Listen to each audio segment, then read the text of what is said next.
Salut et bienvenue dans Cours Central, le magazine du nouveau cinéma. La Gazette prend la direction du Festival de Cannes avec un cours tourné in situ et on se met en mode Woman in Black. Comment raconte-t-on une histoire et avec quels outils? Tel va être l'un des fils rouges de notre masterclass avec d'abord Fanny Jean-Noël qui vient présenter son cours Julie et ses Jules. Et pour le découvrir avec nous, la réalisatrice de Long, Audrey Estrugo, dont le nouveau film Une histoire banale sort la semaine prochaine.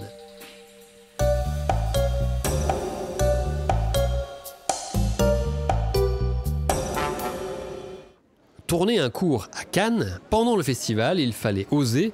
C'est ce qu'a fait Anton Solnitsky avec Daydreams, porté par Aïssa Maïga, et un certain Steven Spielberg. C'est un court-métrage qui raconte l'histoire d'une jeune actrice d'une trentaine d'années qui vient pour une audition à Cannes, pour un réalisateur étranger assez important. Sur son trajet vers son hôtel, elle rencontre un fan geek absolu, obsessif de Steven Spielberg. L'action se déroule au moment où Steven Spielberg est président du jury à Cannes en 2013. On s'est beaucoup battu pour arriver à tourner à ce moment-là au Festival de Cannes. Coucou! Qu'est-ce que vous pensez de Steven Spielberg? Excusez-moi, vous êtes qui? Pardon, mais... Pardon, je vous ai fait peur. Excusez-moi, est-ce que vous avez 2 minutes à me consacrer? Bah non, là, j'ai pas... Attends, je vous explique. En fait, je fais un documentaire sur Steven Spielberg que j'ai lancé sur Kickstarter. Vous voyez ce que c'est? Non. Et j'interviewe des gens connus, pas connus, que je croise au festival. Et alors? Ben, je suis fan, je suis fasciné par ces films. C'était très important pour moi, d'un point de vue symbolique, d'un point de vue aussi mystique. J'avais envie de saisir ce moment-là où il y avait un revival Spielberg. L'idée du court-métrage, c'est de camper chez cette jeune fille la phobie de l'eau. On découvre après pourquoi cette phobie est née. Ça y est, je crois qu'ils envoient le bateau, là. Quel bateau?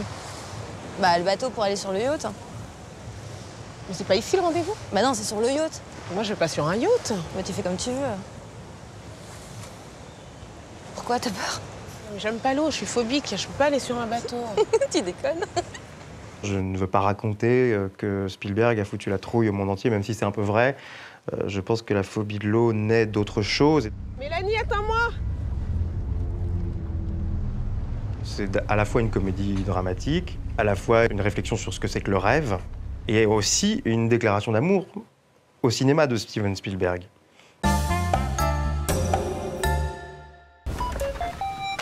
Allô? Yes, Mark. Bonjour, on m'a dit de vous appeler, je m'occupe de la Gazette de Cours Central. Is it confirmed? On parle maintenant de Inside the Pharma Company. Le court-métrage de Mathieu May. J'ai les résultats, on va pouvoir en parler.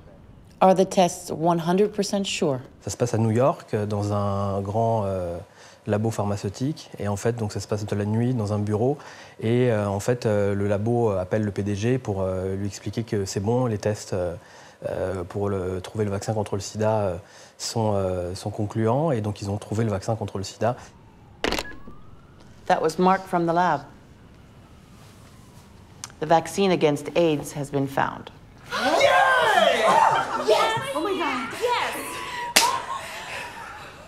Jerome, what are your financial projections? L'idée du film, c'est voilà, donc, tout un groupe de personnes qui va se demander qu'est-ce qui peut lui rapporter le plus d'argent. Est-ce que c'est commercialiser le vaccin ou cacher le vaccin au monde pour continuer à vendre des médicaments très thérapeutiques?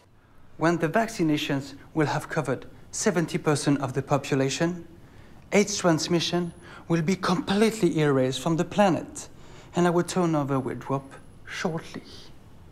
-10 billion the first year, 20 the second. C'est ce cynisme-là qui m'intéressait, parce que je trouve que c'est très, c'est bien le reflet de la société dans laquelle on est, très voilà, égoïste et capitaliste, quoi. Parce que la question ne devrait pas se poser normalement. So there is only one way we can secure this vaccine. And that is that this information will never leave the building. Finalement, c'est un peu un mix de plein de genres et je pense que c'est peut-être assez cohérent dans ma tête parce que moi, j'aime vraiment tous les genres possibles, quoi.